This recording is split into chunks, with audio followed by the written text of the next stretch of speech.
হিমরেখা কাকে বলে?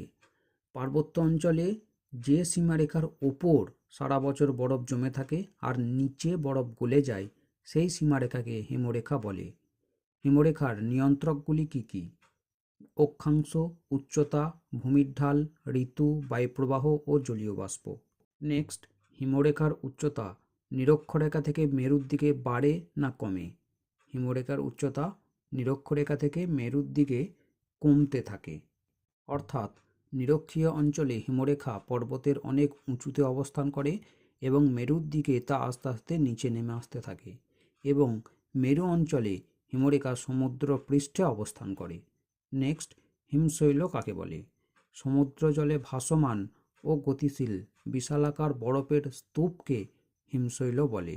এই হিমশৈলের 1/9 ভাগ সমুদ্র জলের ওপরে থাকে, অর্থাৎ 9 ভাগের 1 ভাগ মাত্র সমুদ্র জলের ওপরে থাকে।